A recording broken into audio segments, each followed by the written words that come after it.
નમસ્તે બાળ દોસ્તો, આજે આપણે આદા ફૂલ ભારત સરકારનો સમગ્ર શિક્ષા અભિયાન અંતર્ગત કિશોર અને કિશોરીનું સશક્તિકરણ થાય અને તેમનામાં એક આત્મવિશ્વાસ આવે તે હેતુથી આદા ફૂલ વાર્તા શ્રેણીનું નિર્માણ કરવામાં આવ્યું છે. અને આ વાર્તા શ્રેણી ધોરણ 6 થી 8ના ભણતા બાળકો, કિશોર અને કિશોરીઓ માટે ખૂબ જ ઉપયોગી છે, જેની પ્રાર્થના સભામાં પણ ચર્ચા કરવી જરૂરી છે અને જેની વાલીઓને પણ આ વિડીયો બતાવવો ખૂબ જરૂરી છે.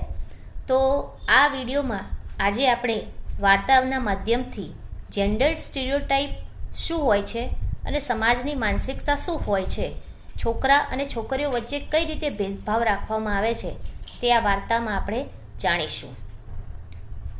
નામ કિટ્ટી, ઉંમર 16 વર્ષ, ધોરણ 11મું, ગુણ જોશ પણ છે, હોશ પણ છે. નામ અદરક, ઉંમર 15 વર્ષ, ધોરણ 7મું, સ્કૂલ છોડી દીધી છે, ગુણ 1 નંબરનો જુગાડો, અદરક પાસે આઈડિયાનો ભંડાર છે.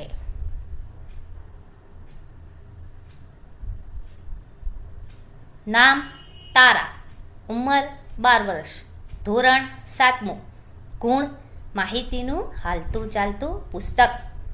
મિત્રો, તારા ક્યારેય જૂઠું બોલતી નથી.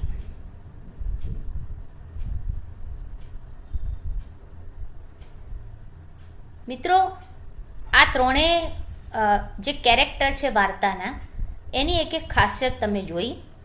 તો બાળ દોસ્તો, શું તમે તમારી કોઈ ખાસિયત કહી શકો છો ખરી? શું તમને તમારી કોઈ વિશેષતા કે ખાસિયત ખબર છે ખરી? જરા વિચારજો. મિત્રો, આપણે આગળ વધીએ.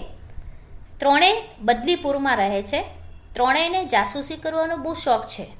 બદલીપુરમાં કંઈ પણ બને તો કેસને ઉકેલવા ત્રણેય બાળકો પહોંચી જાય છે. તેઓએ મળીને એક ટીમ બનાવી છે, જેનું નામ છે આદા ફૂલ. મિત્રો, હવે આપણી વાર્તા સ્ટાર્ટ થાય છે. આદા ફૂલ અને ખજાનાનો નકશો. મિત્રો, ખૂબ જ ધ્યાન રાખી અને આપણે વાર્તાને જોશું અને વચ્ચે આપણે પ્રશ્ન પણ પૂછીશું. આદા ફૂલ અને ખજાનાનો નકશો. એક દિવસ બદલીપુરમાં ભયંકર તોફાન. વાદળો ગરજ્યા, વીજળી ચમકી. એવામાં ક્યાંકથી કાગળનો એક ટુકડો ઉડીને સીમાના મોં પર આવ્યો. આ તો કોઈ નકશા જેવું લાગે છે, પણ કંઈ સમજાતું નથી. કિટ્ટીને જઈને પૂછવા દે. આ તો કોઈ ખજાનાનો નકશો હોય એવું લાગે છે. કદાચ મને ખબર છે. મેં એક વખત એક પુસ્તક વાંચ્યું હતું, બદલીપુરનો ઇતિહાસ. તેમાં લખ્યું હતું કે વર્ષો પહેલા ડાકુઓએ એક શેઠને લૂંટીને ધન છુપાવી દીધું. જગ્યા ભૂલાઈ ન જાય તે માટે તેમણે એક નકશો બનાવી દીધો. મને લાગે છે કે સીમાને મળેલો નકશો એ જ હશે. તારા, હવે મજા આવશે. આપણે બધા મળીને ખજાનો શોધીશું. યાહૂ! પણ હું તમારી સાથે નહીં આવી શકું. સીમા, શું તને સાહસભર્યા કામો કરવામાં મજા નથી આવતી? ઘરની બહાર જઈને ઉછળકૂદ કરવાની મમ્મી ના પાડે છે. તે કહે છે કે છોકરીઓએ ઘરમાં જ રહેવું જોઈએ, રસોઈ ને સિલાઈ જેવા જ કામ કરવા જોઈએ. સીમા, કેટલી વાર કહ્યું છે કે છોકરાઓની જેમ બહાર રમવા ન જા. તું છોકરી. દોસ્તો, ઘણીવાર વાલીઓ આપણે પણ બાળકોને, એટલે કે ખાસ કરીને દીકરીઓને આવી રીતે ટોકતા હોય છે કે છોકરીઓને બહાર જવું નહીં, એકલા ના જવું, રાત્રે રમવા ના જવું. એ આપણી એક અલગ પ્રકારની માનસિકતા છે. છોકરી છો એટલે તારે તો ઘરમાં જ રહીને રસોઈ અને સિલાઈ કામ કરતા શીખવાનું હોય.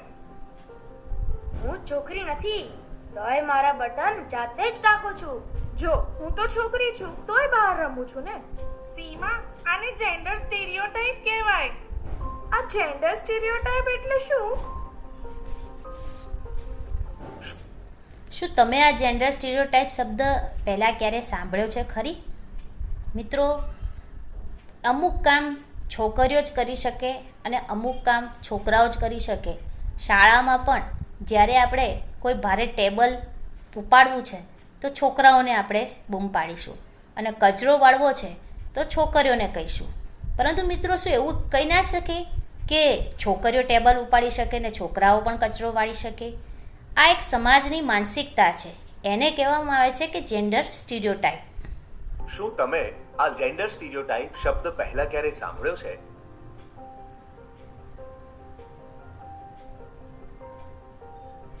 જ્યારે સમાજ નક્કી કરે છે કે છોકરા અને છોકરીઓ શું કરી શકે અને શું ન કરી શકે, તેને આપણે સ્ટીરિયોટાઇપ કહીએ છીએ. ઘરે જઈ અને દફતર ફેંકી દેવું, સોફા ઉપર બેઠા બેઠા ખાવું, એક છોકરાઓની માનસિકતા છે. અને દીકરીઓને ઘરના કચરા પોતા કરવા, વાસણ કરવા, કપડાં ધોવા, એ દીકરીઓને કામ સોંપેલું છે. પરંતુ ક્યાંય મિત્ર એવું લખેલું છે કે છોકરાઓને આ કામ ન કરવું અને છોકરીઓને આ કામ ન કરવું? આ વર્ષોથી ચાલ્યું આવે છે અને તે સામાજિક બાબત હોય છે. તે છોકરા છોકરીઓ બંને માટે નુકસાનકારક હોય છે અને તેમને જીવનમાં આગળ વધતા રોકે છે. જેમ કે જેન્ડર સ્ટીરિયોટાઇપના કારણે જે છોકરાઓને રસોઈ બનાવવાનો શોખ હોય તેઓ એમ વિચારીને રસોઈ નથી કરતા કે રસોઈ તો માત્ર છોકરીઓએ જ કરવાની. અને જે છોકરીઓને ક્રિકેટ રમવાનો શોખ હોય છે તે એમ વિચારીને નથી રમતી કે આ રમત તો ફક્ત છોકરાઓ જ રમી શકે. જી હા મિત્રો, જો આ જેન્ડર સ્ટીરિયોટાઇપને મિતાલી રાજે માન્યું હોત તો ઇન્ડિયન ક્રિકેટ ટીમની કેપ્ટન બની શકત ખરી? વુમનમાં ઇન્ડિયન ક્રિકેટ ટીમ આવી શકત ખરી?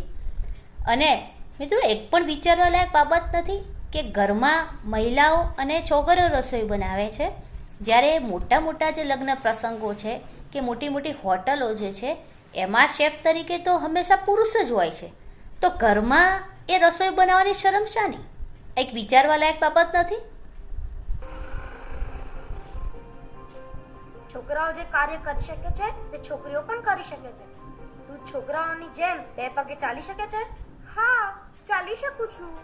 જો તું ચાલી શકે છે તો દોડી પણ શકે છે. તો પછી છોકરીઓને બહાર દોડવાની કેમ મનાઈ કરવામાં આવે છે? સીમા વિચારમાં પડી જાય છે. આ બધું જ જેન્ડર સ્ટીરિયોટાઇપ છે. તમે અદરકને જુઓ, તમારા જેવા જ હાથ પગ છે, મન અને મગજ પણ એવા જ છે, છતાં બધી રોકટોક તને જ કેમ? જેન્ડર સ્ટીરિયોટાઇપ પર તમારા વિચારો શું છે? સમાજની જે આ માનસિકતા છે શું એ બદલવાની જરૂર તમને નથી લાગતી? વાલીઓએ પણ આ વિચારવા જેવું છે કે એક પ્રકારની રૂઢિગત વિચારો છે એને આપણે હવે બદલીશું.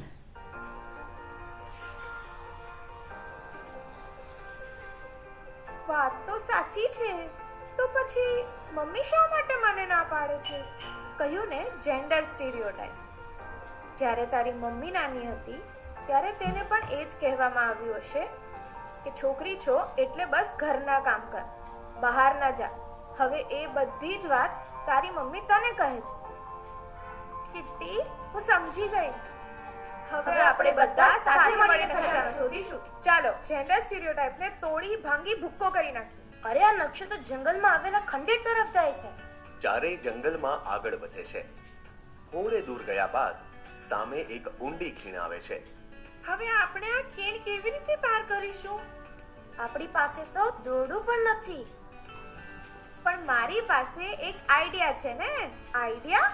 કિટ્ટી, બોલ, કેવી રીતે સામે પર જઈશું? આ વડવાઈઓ પર લટકીને.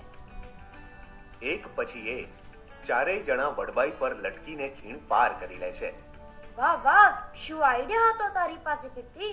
ચાલતા ચાલતા ચારેય જણ ખંડેર પાસે પહોંચે છે. ખંડેર એટલું ભયાનક હતું કે અદરકને તો પરસેવો છૂટી ગયો. નકશા મુજબ ખજાનો આ જ ખંડેરમાં છે. મને બીક લાગે છે, હું અંદર નહીં જાઉં. તમે બધા અહીં જ રોકાવ, હું એકલી જઈને લઈ આવીશ. અંદર કદાચ મોટા પથ્થર પણ ખસેડવા પડે.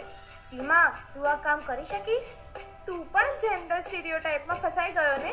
એવું વિચારવા લાગ્યો કે હું છોકરી છું એટલે નહીં કરી શકું. બુદ્ધિ વાપરવાની હોય કે બળ, હું કરી લઈશ. સીમા અંદર જાય છે અને પથ્થર ખસેડીને નીચે છુપાયેલો ખજાનો શોધી કાઢે છે. વાહ, મળી ગયો ખજાનો. સીમા ખજાનો લઈને બહાર આવે છે. સૌ આનંદમાં આવી જાય છે. બીજા દિવસે બધા છાપામાં સીમાનું પરાક્રમ છપાય છે. ટીવી પરના સમાચારોમાં પણ આવે છે. છોકરીઓએ બધું જ કરી શકે છે જે છોકરાઓ કરી શકે છે. પપ્પા DDBB. દીકરો દીકરી બંને બરાબર. મિત્રો, ડીડી બીબી, દીકરો દીકરી બંને બરાબર. સમાજે આ માનસિકતા હવે આજના સમયમાં બદલવી ખૂબ જરૂરી થઈ ગઈ છે. બસ હવે તમારા મનમાં પણ આ સમાનતા આવી જાય. આ વાર્તામાંથી આપણે શું શીખ્યા? જ્યારે સમાજ નક્કી કરે છે કે છોકરો અને છોકરી જ્યારે સમાજ નક્કી કરે છે કે છોકરા અને છોકરી શું કરી શકે અને શું ન કરી શકે, તેને આપણે શું કરી સ્ટીરિયોટાઇપ શકે કહીએ છીએ. અને શું ન કરી શકે. અને એ સામાજિક બાબત હોય છે. તે છોકરા છોકરીઓ બંને માટે નુકસાનકારક હોય છે અને તેમને જીવનમાં આગળ વધતા રોકે છે. જેમ કે જેન્ડર સ્ટીરિયોટાઇપના કારણે જે છોકરાઓને રસોઈ બનાવવાનો શોખ હોય છે તેઓ એમ વિચારીને રસોઈ નથી કરતા કે રસોઈ તો માત્ર છોકરીઓને જ કરવાની હોય, અને જે છોકરીઓને ક્રિકેટ રમવાનો શોખ હોય છે તે એમ વિચારીને નથી રમતી કે આ રમત તો ફક્ત છોકરાઓ જ રમી શકે. તો મિત્રો, છોકરા અને છોકરી અમુક કામ છોકરા જ કરી શકે અને અમુક કામ છોકરી કરી શકે, એ સમાજની માનસિકતાને આપણે બદલી અને DDBB વાર્તાનો બોધ છે દીકરો દીકરી બંને બરાબર. મિત્રો, આ વિડીયો આપણે એક વાર્તા તરફથી સમજ્યા અને હવે પછીના નેક્સ્ટ વિડીયોમાં આ વિડીયો અંગેના વિચારોની આદાન પ્રદાન કરતો એક નેક્સ્ટ વિડીયો બનાવવામાં આવશે કે જેમાં પ્રશ્નોત્તરી દ્વારા ચર્ચા કરવામાં આવશે. તો મિત્રો, આ ચેનલ છે એ ધોરણ 6 થી 8ના દરેક બાળકો સુધી, દરેક સરકારી અને ખાનગી દરેક બાળકો અને વાલીઓ સુધી પહોંચાડવાનો પ્રયત્ન કરશો કે જેથી તેમની માનસિકતામાં ફેરફાર આવે અને જે સરકારનો અભિગમ છે DDBB, દીકરો દીકરી બંને બરાબર, એ અભિગમ સાકાર થાય. આવજો. નમસ્તે.